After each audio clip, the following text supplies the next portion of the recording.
Katie Wilson and you're watching A News. Let's take a look at today's top stories. Over 2,000 people reportedly killed at protests in Iran as Trump says help is on its way. Greenland's Prime Minister said his people would choose Denmark over the US. And Canada's Prime Minister heads to China as Trump says he doesn't need Canada.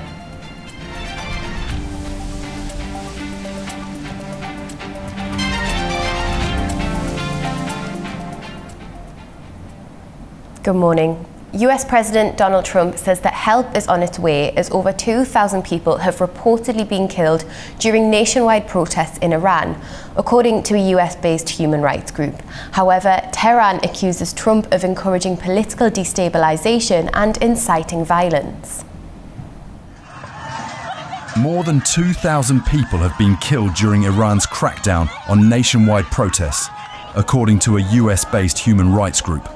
It's a sharp increase from the figure it gave on Monday.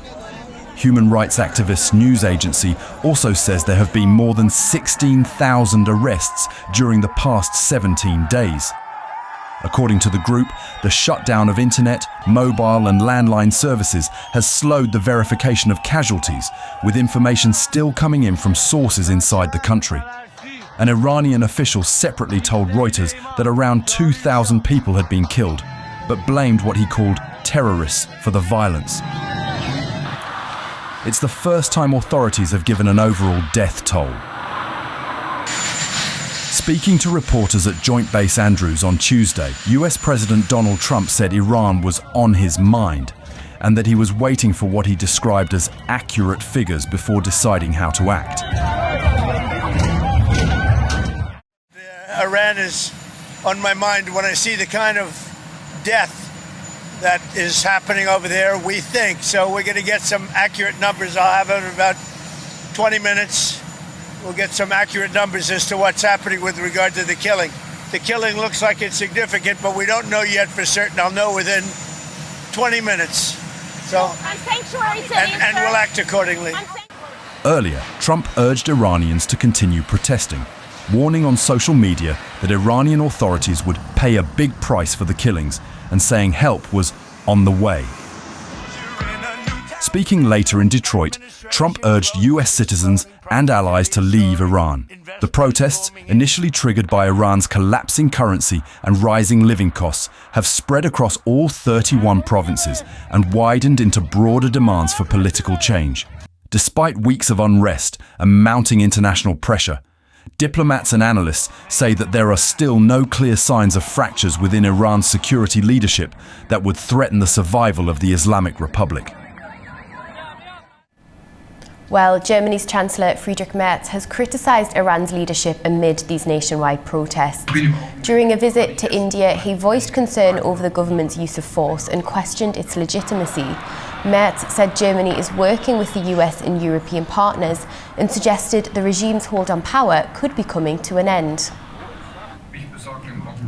At the moment, I am concerned about the news of increasing violence of the police, the so-called Revolutionary Guard in Iran, against its own population. I am taking this opportunity to once again call on the Mullah regime to stop this violence immediately.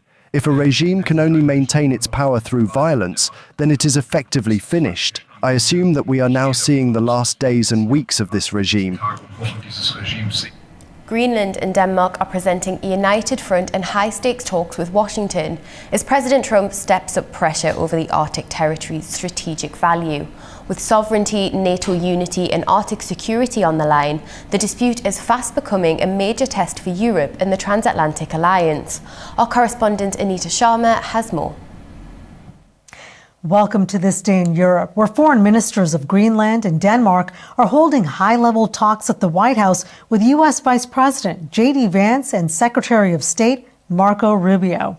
The meetings come as President Trump intensifies his push for Greenland, casting the mineral-rich territory as a strategic U.S. asset vital to national security, vowing it will be taken, quote, one way or the other. Ahead of the meeting today, the heads of Greenland and Denmark are showing unity. In Copenhagen, the Danish Prime Minister acknowledged it hasn't been easy for Denmark to, quote, stand up to completely unacceptable pressure from its closest ally, the U.S. But Mette Frederiksen said borders cannot be changed by force, and Greenland is not for sale. After winning self-rule from Denmark in 1979, Greenland has been moving toward independence, a political ambition for all of its political parties, but it's unclear whether pursuing that ambition would serve the island's best interests now. The territory faces a delicate dilemma, pushing further toward autonomy at a time of intense global interest or drawing closer to Denmark and the EU to anchor its security and economic future within established European and transatlantic frameworks. Greenland's Prime Minister says if it's a choice between the U.S. and Denmark, islanders will go with Denmark. Danish Foreign Minister Rasmussen says he pushed for a meeting with the U.S. so they can, quote, look each other in the eye and talk about these things. Next week, NATO Secretary General Mark Rutte will meet with Danish and Greenlandic officials in a pivotal test of whether the alliance can contain a fast escalating sovereignty crisis without shattering transatlantic unity. As Washington openly toys with economic coercion and even military options to gain control over Greenland, Rutte must broker a path that strengthens Arctic security against Russia and China while making unmistakably clear that annexation threats against a loyal ally's territory would cross a red line for the entire alliance. For A News, I'm Anita Sharma in Arnhem, Netherlands. Well, President Trump has dismissed remarks by Greenland's Prime Minister Jens Frederik Nielsen after he reaffirmed Greenland's commitment to Denmark. Speaking on Tuesday, Trump rejected the comments and suggested the issue could become a problem, underlining the ongoing tensions over Greenland's future. Well, that's their problem. That's their problem. I disagree with him. I don't know who he is, don't know anything about him, but that's going to be a big problem for him. And Greenlanders, they're urging calm and diplomacy as senior Danish and Greenlandic officials head to Washington for talks with the Trump administration. The meeting follows renewed US pressure over the Arctic territory, raising fresh questions about sovereignty and security. Greenlanders are calling for diplomacy as senior officials from Denmark and Greenland prepare for high-level talks in Washington on Wednesday. Greenlandic and Danish foreign ministers will meet US Vice President JD Vance and Secretary of State Marco Rubio. It's over renewed threats of taking control over Greenland and autonomous territory Denmark. President Donald Trump argues the island is critical to US national security, citing its strategic location and vast mineral resources, and warns of growing Russian and Chinese interest in the Arctic. But the rhetoric among the residents of the island has sparked concern. Trump is unfair to us because I can't imagine living in an American setting, because I can never imagine living in a place other than where nature is the best of the best in the world. And it's so free. And what can I say? You are for yourself. We are ourselves here in Greenland, I think, because we can live as we want. Greenlandic people has their own representatives. We have our politicians who represent the Greenlandic people. So having a meeting, being able to sit down and seek diplomatic solutions is what we've been seeking from the whole beginning. So we're happy that those diplomatic solutions are being sought out. No matter what, we as a Greenlandic people, we are up for diplomacy, we're up for democracy, we're up for justice, and we're not going to grab the sword. We're not going to go into any kind of warfare. What we're going to find is for hopefully some kind of diplomatic solution. Danish and Greenlandic officials requested the talks following reports that US policymakers have discussed economic incentives and even military options to bring Greenland under American control. Both Copenhagen and Nuuk insist the future of Greenland must be decided by its people, not external pressure. Poland's President Karol Nawrocki has weighed in on the debate over Greenland during a visit to the UK. Speaking in London, Nawrocki acknowledged the strategic sensitivity of the Arctic territory, while stressing the need for the issue to be handled through dialogue between partners. Of course, if we look at the Greenland issue from a strategic, geopolitical perspective and realize the great threat posed by the Russian Federation on the one hand and the economic rivalry from China, we will see that Greenland is a very important strategic location and requires extensive discussion, of course, within the framework of partnership. And I think, and I very much hope, that this will be the end of it. NATO Secretary-General Mark Rutte said member states will soon discuss the alliance's next steps on Arctic security. His remarks come amid renewed focus on the region after President Trump's push to take control of Greenland. Rutte stressed the need for close cooperation among allies to assess threats and maintain stability. He added that discussions are ongoing and NATO remains united in its approach.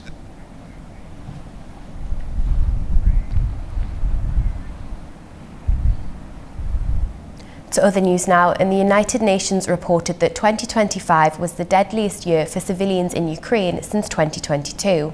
The number of casualties rose 31% from 2024 and 70% from 2023, driven by intensified fighting and the wider use of long-range weapons. More than 2,500 civilians were killed by conflict-related violence last year. That's according to the UN Human Rights Monitoring Mission. In total, almost 15,000 civilians have been killed since the war began. Farmers in France have taken to the streets to voice their frustration over the EU-Mercosur trade deal. They insist it would jeopardise local agriculture as debates continue over imports, government policy and the future of farming in France. Streets of Paris witnessed tractors and farmers once again on Tuesday, gathering in front of the National Assembly as they protested the EU-Mercosur trade deal, warning it could threaten local farms by allowing cheaper South American products such as beef and ethanol into the European market.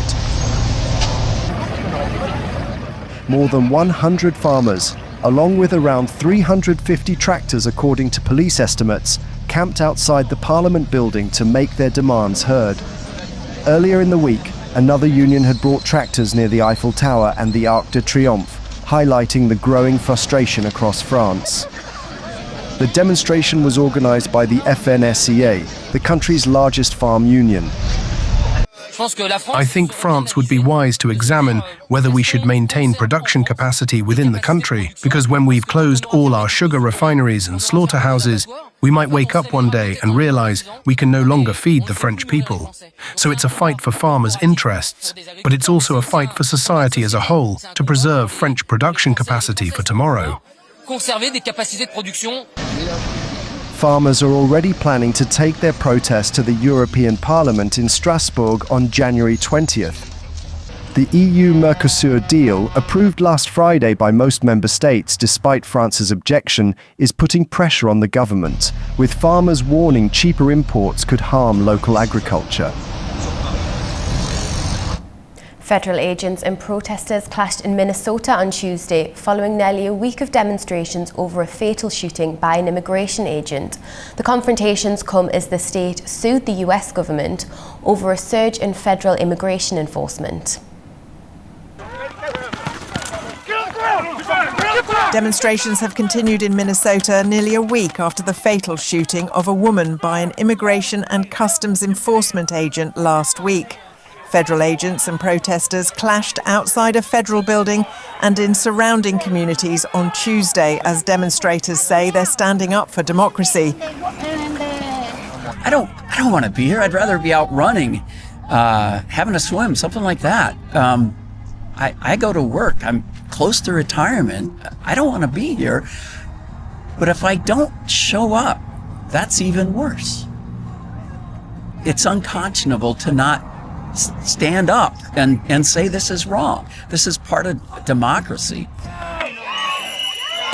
Federal agents deployed tear gas and pepper balls in an effort to disperse the crowd, with authorities arresting at least one woman during the incident. Meanwhile, the states of Minnesota and Illinois on Monday separately sued US President Donald Trump's administration over a recent surge in federal immigration enforcement. The lawsuit was filed in the US District Court for the District of Minnesota. It alleges that an unprecedented deployment of federal immigration enforcement agents from multiple agencies within the US Department of Homeland Security has instilled fear among people living, working and visiting the cities. More than 2,000 DHS agents have been deployed to the Twin Cities area, a figure that, according to the complaint, far exceeds the combined total of sworn police officers in Minneapolis and St. Paul. Canada's Prime Minister Mark Carney is in China for a 4-day visit where he's expected to discuss trade and international security amid tensions with the US. The trip is the first to Beijing by a Canadian Prime Minister after years of strained diplomatic relations between the two countries, which began in 2017. Both sides have described the visit as an opportunity to stabilise relations. Carney agreed to visit China last October after meeting Chinese President Xi Jinping in South Korea. Just to bring you some breaking news now, at least 22 people have been killed after a construction crane fell onto a train travelling from Bangkok to Ubon Ratchathani province in northeastern Thailand this morning. Police are expecting the death toll to rise. According to Thailand's Public Health Ministry, all injured and non-injured passengers have now been removed from the scene. Around 80 people are injured according to officials. This is what we know so far, and we'll bring you all of the latest information as we get it. Ugandan authorities have restricted internet access and limited mobile services nationwide ahead of Thursday's presidential election. President Yoweri Museveni is seeking a 7th term. Officials say the measures were taken to protect national security, public safety and public order. The move followed earlier government statements which denied plans to shut down the internet ahead of the vote. The election takes place amid a heavy security presence with opposition supporters detained. Museveni, who is 81 years old, has twice changed the constitution to remove age and term limits. Now we'll take a look at the major stories from the region.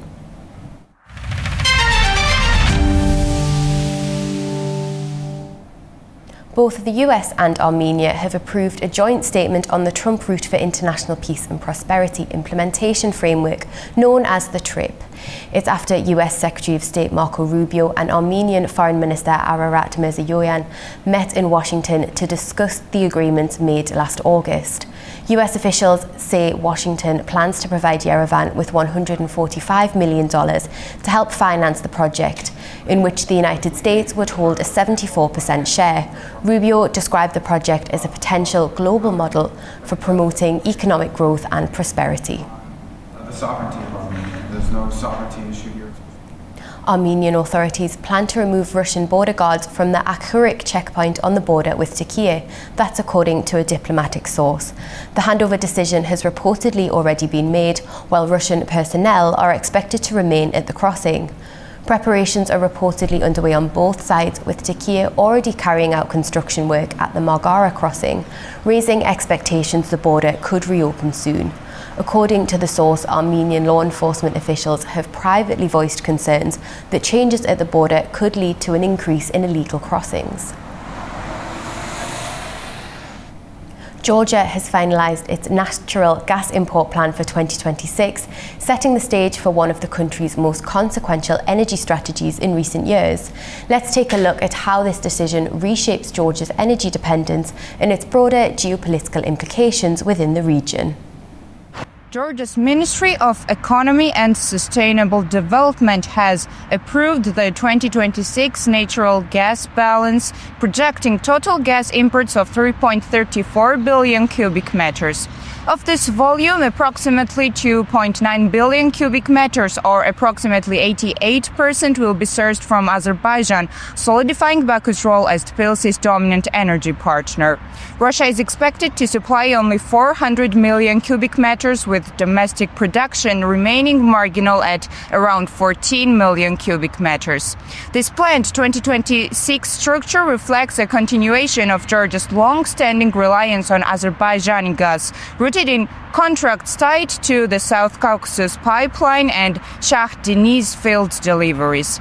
Analysts say that Georgia's 2026 import figures reaffirm commitment to diversified energy ties with Azerbaijani gas providing stable base volumes under long-term agreements and Russia playing a smaller, commercially oriented role.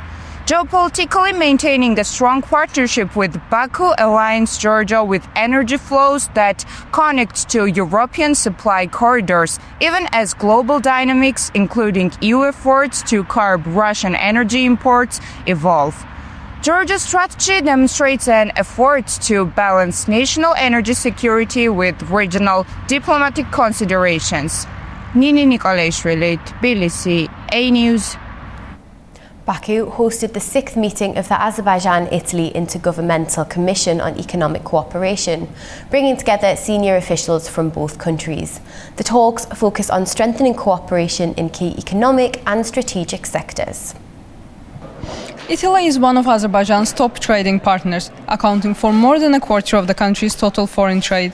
Against this backdrop, Baku is hosting the 6th meeting of the Azerbaijan-Italy Intergovernmental Commission on Economic Cooperation, aimed at expanding cooperation across key sectors. The meeting brings together Azerbaijan's energy minister Parviz Shahbazov and Italy's Deputy Minister of Foreign Affairs Edmondo Cirielli, along with government and institutional representatives from both countries. Discussions focused on cooperation in energy, trade, industry, investment, and small and medium-sized enterprises. During the meeting, an action plan for 2026 to 2027 was adopted, outlining 65 measures across 18 areas of cooperation. Minister Shahbazov noted that Italy now accounts for 25% of Azerbaijan's foreign trade turnover and 46% of its exports. Our cooperation under the Southern Gas Corridor continues to contribute to Europe's and Italy's energy security. To date, the Trans-Adriatic pipeline has supplied Europe with 54.3 billion cubic meters of gas and Italy with 45.4 billion cubic meters. Deputy Minister Cirielli described Italy as Azerbaijan's main gateway to the European Union market and stressed the importance of deepening business and investment ties. It is extremely important that the group is finally meeting again after 6 years. It has been a long interval since its last session in Rome in February 2020, which took place just days before the historic state visit of President Aliyev, when we launched this important multidimensional strategic partnership. Relations between Azerbaijan and Italy continue to develop across political, economic, cultural, and humanitarian areas. Growing tourism, education exchanges, and energy cooperation reflect the steady strengthening of ties between the two countries. Kazakhstan's oil exports through the Caspian Pipeline Consortium have fallen sharply after a series of drone attacks. Bloomberg reports that shipments were cut by almost half in January. Our Kazakhstan correspondent explains what this means for exports. Kazakhstan's oil exports through the Caspian Pipeline Consortium terminal have fallen by 45% compared with volumes planned in mid-December. Bloomberg reports that the decline was recorded in January. According to the agency, shipments of CPC Blend dropped to 800 to 900,000 barrels per day, with traders cancelling at least 21 out of 45 scheduled cargoes. The disruption has already affected the market. As Bloomberg notes, one recent CPC Blend cargo traded at a premium of up to 1.2 per barrel to dated Brent, above the expected range of 60 to 80 cents. The decline is driven by a combination of factors. After a drone attack, one offshore loading unit at the terminal was taken out of service. A second unit remains under scheduled maintenance, while frequent storms in the Black Sea continue to disrupt loading operations. And as a result, the terminal has been operating intermittently. Meanwhile, Kazakhstan's energy ministry says oil shipments are currently being carried out through one loading unit and that the operations continue as normal. with adjustments made for current weather conditions. The ministry adds that its priority is maintaining stable exports and preventing storage congestion. The CPC pipeline remains Kazakhstan's main export route, handling about 80% of oil shipments. The country produces around 1.8 million barrels per day, but alternative routes can handle only about half of that volume. Fariza Kalimurzina, Almaty, A News. Afghanistan's diplomatic engagement with India is drawing fresh attention after the Afghan embassy in New Delhi confirmed a new round of talks with senior Indian officials. The discussions focused on political ties, trade and the concerns of Afghan nationals in India. These developments come as Pakistan openly questioned Kabul's growing closeness with New Delhi. Our correspondent Tamim Bahis has more from Kabul. The Afghan embassy in New Delhi says its representative Mufti Noor Ahmad Noor has met with Anand Prakash, Director General of the Afghanistan, Iran and Pakistan Division at India's Ministry of External Affairs. According to the embassy, the meeting covered a wide range of political and economic issues, including the expansion of trade, easing visa procedures and addressing challenges faced by Afghan traders, students and other Afghan nationals living in India. Both sides also underlined the importance of strengthening bilateral ties and expanding cooperation between Kabul and New Delhi. The engagement was confirmed in a statement posted by the Afghan embassy on social media, describing the talks as part of broader efforts to deepen Afghanistan-India relations. However, the outreach has triggered a strong reaction in Islamabad. Pakistan's Minister of Information Ataullah Tarar has publicly expressed dissatisfaction over the growing frequency of contacts between Kabul and New Delhi. During a recent press briefing, he questioned the purpose of repeated visits by Afghan officials to India and suggested that the expanding dialogue points to a deeper level of cooperation than previously acknowledged. So far, Kabul has not formally responded to the latest remarks.